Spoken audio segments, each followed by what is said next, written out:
کیا دیکھو ادھر بیٹھ کے تو اللہ تعالیٰ نے کیا کہا تھا کہ ابراہیم تم یہاں پر کھڑے ہو کر آواز دو، ہم زمین اور آسمان میں جتنی مخلوق ہے سب تک پہنچا دیں گے. اور معلوم ہے جتنے لوگ دنیا میں انسان تھے زندہ، جتنے مردہ، ان کو اذان سنائی گئی. جو عالم ارواح میں تھے، جو پیدا ہی نہیں ہوئی جگہ، یعنی ہم لوگ اس وقت عالم ارواح میں ہی تھے، ہم لوگوں کو بھی وہ اذان سنائی گئی حضرت ابراہیم علیہ السلام. اور جو سمندر کی مچھلیوں کو، کیڑوں کو، ہر مخلوق کو وہ آواز سنائی گئی. کیسے آیا تھا؟ کل ایسا آیا تھا. تو اذان سنا دی گئی، یعنی اذان کا سسٹم پہلے سے تھا، لیکن یہ اب یہ نبی اکرم صلی اللہ علیہ وسلم کے زمانے میں حضرت بلال کے ذریعے ہم تک پہنچا. اب یہ مسجد نبوی کی تعمیر ہو گئی. سیکنڈ موسٹ امپورٹنٹ کام کون سا کیا؟ مسجد تعمیر ہو گئی. اس کے بعد کیا کام کیا سیکنڈ نمبر پر؟ مسجد تعمیر ہو گئی، مسجد نبوی کی تعمیر ہو گئی. اس کے بعد سیکنڈ امپورٹنٹ ہے مواخات، ہے نا، بھائی بھائی بنا دیا گیا. ہم نے سب پڑھ لیے ہیں، صرف بک میں سے میں فاسٹ ریڈنگ کر لیتی ہوں. ہم سب کو معلوم ہے ابھی مواخات کیا تھا. اخ سے آیا ہے کہ مت کرو ایسے. یہ انصار کا کرم اور اس کی خوبی تھی کہ وہ مہاجرین کو اپنے گھر ٹھہرانے اور ان کی میزبانی کرنے میں ایک دوسرے سے آگے نکلنا چاہتے. اب یہاں پر دیکھیے مواخات مطلب کیا ہے؟ ایک مہاجر ایک انصار دونوں کو بھائی بنا دیا گیا. ایک مہاجر ایک انصار. اچھا مجھے یہ بتائیے کہ مواخات مکے میں ہوئی تھی اس سے پہلے؟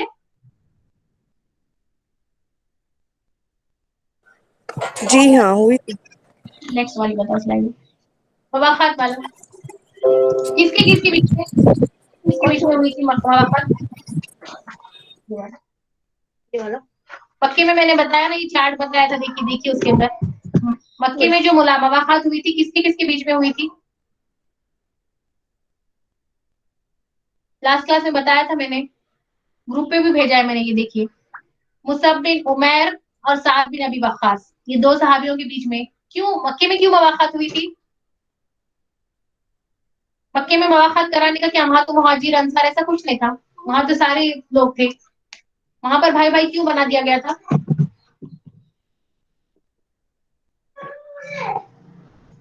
ہلو آواز آ رہی سب کو؟ سوال سمجھ میں آ رہا کہ مکے میں جو مواخات کرائی گئی یعنی بھائی بھائی بنا دیا گیا. جیسا پہلی اگزامپل ہے مصعب بن عمیر. تو مصعب بن عمیر تو اتنے رئیس خاندان سے تھے، اتنے پیسے والے تھے، ان کو سعد بن ابی وقاص کے بھائی بنانا یعنی کہ ان کا فائنینشیل پرابلم سالو کرنا، ان کے ساتھ مدد کرنا کیوں بنایا گیا؟ کیا ریزن تھا؟